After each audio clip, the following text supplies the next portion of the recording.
hey, we've known each other for some time now. What is it, like 3 videos? So I think it's now time where we ask each other questions and learn about each other.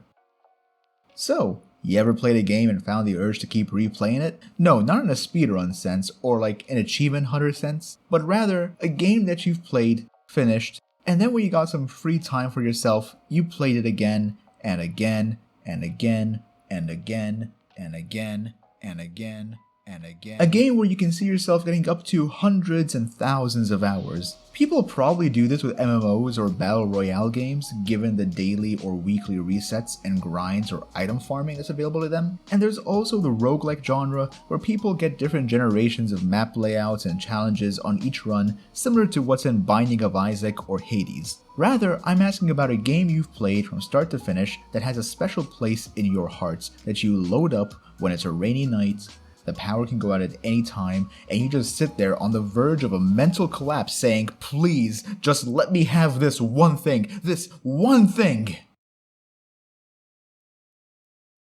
So I got Persona 5 Royal. That's right, it's a Persona 5 video. I got it when it came out on PC, and it was my treat for myself. Something for me to sit down and play, and I've just been waiting for this to come out ever since they first announced Royal. Just waiting for the potential PC release date, and it finally came.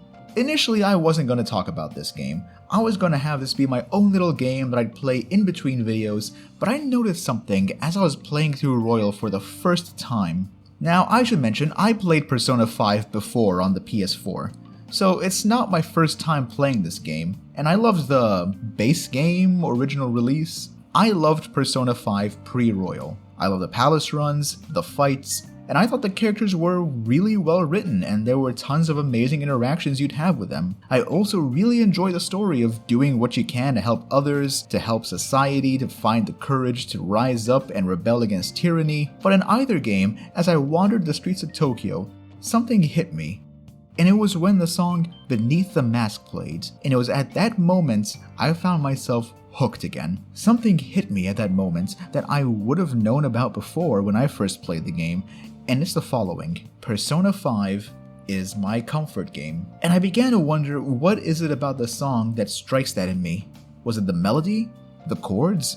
The vocals? Or rather, is it all of that, along with what I associate the song with? For those who have not played the game, Persona 5 has 2 sides to the gameplay. The main RPG aspect, which is the dungeon runs where you fight mobs and you get to the end of the dungeon so you can steal a treasure from the end boss, and the life simulator side, where you live your day-to-day life in Tokyo. While the dungeon runs are a big fun part of the game, they tend to get rather trivial when you get a grasp of the game's mechanics, and even when you hit a subsequent New Game Plus run. The dungeon runs end up being more of a minor aspect of the game as time goes on, as you spend more time focusing on the life simulator sides, where you would build your social stats or spend time with your confidants. It's the life simulator aspect I want to talk more about. Mainly because it's during these times when Beneath the Mask plays, and each time you wake up, you walk around, that song is there. And as you spend more time out of the metaverse and less time running around in dungeons, the more you hear this song. Walking up to your friends to spend time with them, waiting for the deadline to come and pass as you move on to the next part of the game. These parts of the game tend to be more calm and laid back as opposed to the palace runs, where in-game you're told that you are being hunted down by shadows, and outside of the palaces you have a moment of safety. It's during these times as well you get to interact with more of your party members and supporting cast of characters as they have their personalities fleshed out and are built upon as you hope to get to spend more time with your favorite character each day. Now, I've played other life simulator games before. I've played The Sims or Animal Crossing to name a few, and while I do enjoy these games, it doesn't really resonate with me the same regarding Persona 5. You've probably heard the term comfort character before. Now, this is not a new term, there's been mentions of it back in 2004, and it spiked in January 2021 for various reasons, along with related searches such as, what is a comfort character? And comfort character meaning. A comfort character is a character said to bring comforts, well, yeah, such as during times of stress or anxiety, and they can be any character from a book, a movie, a TV show, anime, video game. Whatever the medium, a character in there is bound to be someone's comfort character. Comfort characters themselves are also usually caring, considerate, and protective characters, though not all the time. Sometimes a person might have a villain be their comfort character, and the reasons for that could be for whatever reason that person has. Though in my guess, it would probably be characters who are either broken and have a sad and depressing backstory that they can be related to and emphasized with. Or the villain is just, I don't know, really hot. We as people tend to experience empathy and sympathy, and so we can project our feelings onto others, including fictional characters. Like, if a character dies, we can get hurt by it, like when Mufasa dies in The Lion King and we can empathize with Simba. I would argue another aspect as well is that our adoption of comfort characters also comes about in forms of escapism.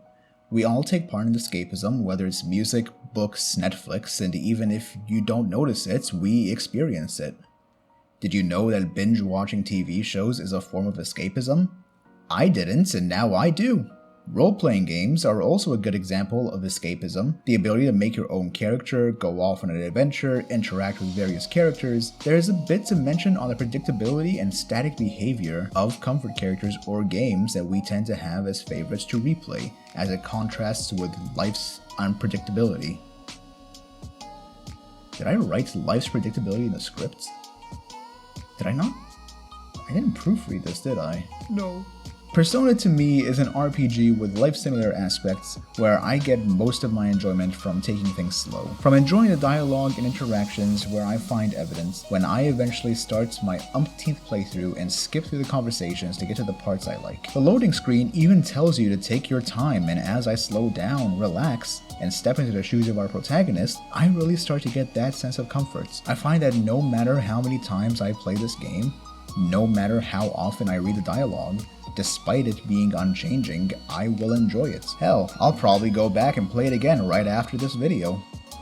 I debated on whether or not I wanted to make this video since my last ones were more analyzing video games on what they did right or wrong, and this was more of me rambling on and justifying why I keep playing Persona 5 Royal. It's very much more of a personal video rather than my standards so far, and really does come down more towards a preferable opinion. If I can hope for a few things from this is that people who haven't given Persona 5 a go, give Royal a chance.